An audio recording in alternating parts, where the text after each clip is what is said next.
Kettlebell swings are one of the most explosive and effective exercises when done correctly. So it's important to do them right so that we don't get injured. Just like anything else, we don't want to hurt our back by doing kettlebell swings wrong. Kettlebell swings effectively is a hip thrust.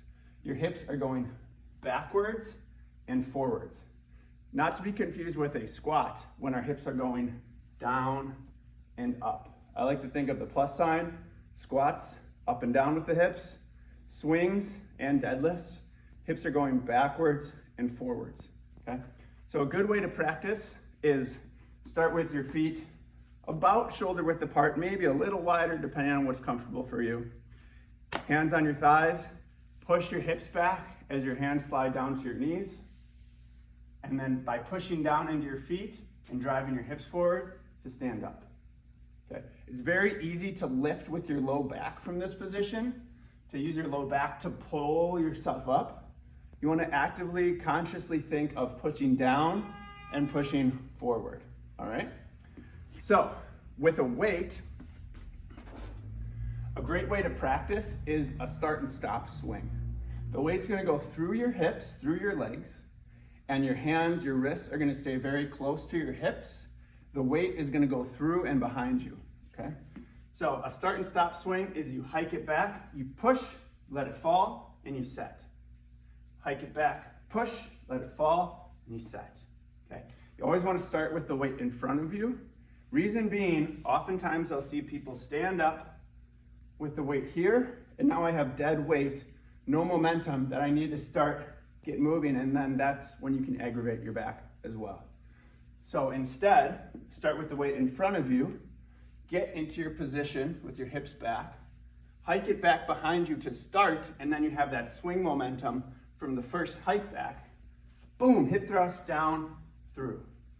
Once you have that mastered, then you can get into repetitions of hips, let it fall, hips, let it fall, hips, let it fall. A couple things it is not a shoulder raise. Again, a lot of things I'll see, especially with newbies, which is fine to start, is lifting with the shoulder.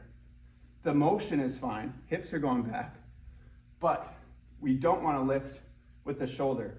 All of the propulsion is from the hips, explosive hip thrust. This is a really good glute and hamstring exercise and core when you do it correctly. A way to avoid doing that is actually to grab a heavier weight. Once you have the start-stop swing down and the form is good and you're pushing with your hips, try a heavier weight. Reason being, it's gonna force you to use proper form. Because I can't physically, I'm not strong enough, lift this 62 up with my shoulders. Weight's about a foot in front of me or so, feet shoulder width apart, hips backwards, okay? Good neutral spine. Hike it back, push. Let it fall, push. Gravity is doing the work on the way down.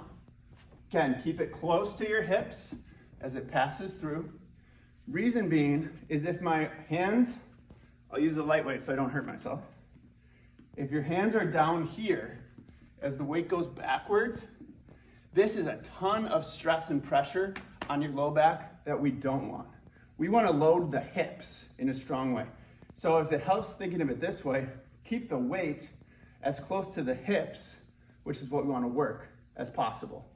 So keep it tight, hips, push, back, push. Let it fall, explosive hip thrust, flex your butt, boom, flex, set it down. Two final things at the top. You want to be here, straight up and down, just like if you were doing a perfect plank at the top. What you don't want to do is overextend backwards, which I often see. I'll do it with the lightweight because you're pulling. If you're extending backwards, that means that you're pulling the weight instead of using enough hips, which either means your weight is incorrect, you haven't mastered it quite yet, or you're just not strong enough for that, okay? And then the last thing is setting the weight down is crucial as well, especially if you're starting to use a heavier weight. Let it fall right in front of you, okay? So I'm just gonna do 1, through, set, Let that momentum carry it forward, set it down.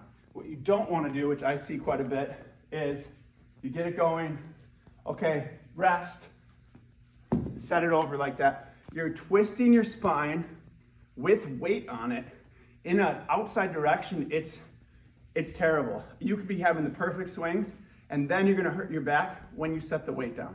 It's imperative, okay? Watch this video 10 more times, get your swings down, and if you're not entirely sure, if you're doing it perfectly, have a trainer or somebody else watch you to make sure that your form is correct. You got this.